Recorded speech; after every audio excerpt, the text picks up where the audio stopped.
በስመ ሥላሴ እንደምን አላችሁ የእግዚአብሔር ቤተሰቦች የድንግል ማርያም ወዳጆች።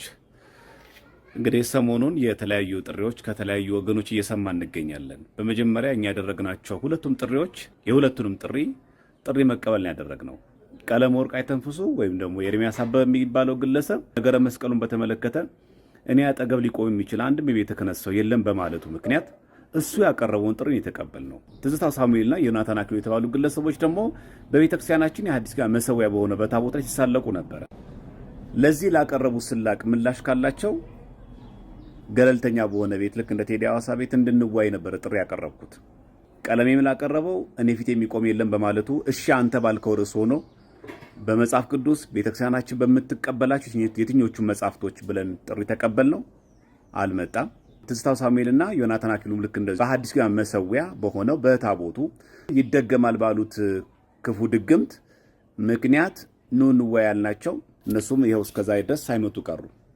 ቴዲ ሐዋሳ ቤት በመግባት የፕሮቴስታንት እምነት ገድላ ድርሳናትን ከመንቀፍ ውጪ አምስቱን ሶላዎች መጽሐፍ ቅዱሳዊ እንደሆኑ ማስረዳት የሚችሉበት መሰረት የላቸውም ላልኩት ንግግርና ክብረ ቅዱሳት ስዕላት ላይ አይከን ቬኔሬሽን ላይ ጥሪ አቅርቦ ነበር። ይህ ግለሰብ ከተለያዩ ወንድሞች ጋር ከዚህ ቀደም በነበረው ዲቤት ስንመለከት ድርቅናን የተከተለ የውይይት አቃርብ የሚከተልና አይንን ግንባር ያርገው ብሎ የሚወያይ ሰው ነው።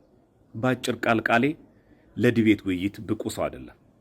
ባይሆን ኤፍሬም ባለ ጊዜ ከዚህ በፊት በቅዱስ ቁርባን ላይ እምነት ብቻ በሚለው ርዕሰ ጉዳይ ላይ እንዲሁም ደግሞ ክርስቶስ ፈራጅ ወይ ሳማላጅ በሚሉ በተለያዩ ርዕሰ ጉዳዮች ጋር ከኤፍሬም ባለ ጊዜ ጋር ዲቤት አድርገናል። አሁንም አስፈላጊ ከሆነ መዋየት እንችላለን። እንዲህ አይነት ለውይይት ብቁ የሆኑ መረጃና ማስረጃ መሰረት አድርገው እንጂ መደናቆርና ድርቅናን የውይይት መርህ አድርገው ከሚከተሉ ሰዎች ራሳችሁን ጠብቁ። ሰላም እግዚአብሔር ከሁላችን ጋር ይሁን። ሁላችንም ከነማህተባችን ለክብር ሞት ያብቃን። ወስብሐት ለእግዚአብሔር።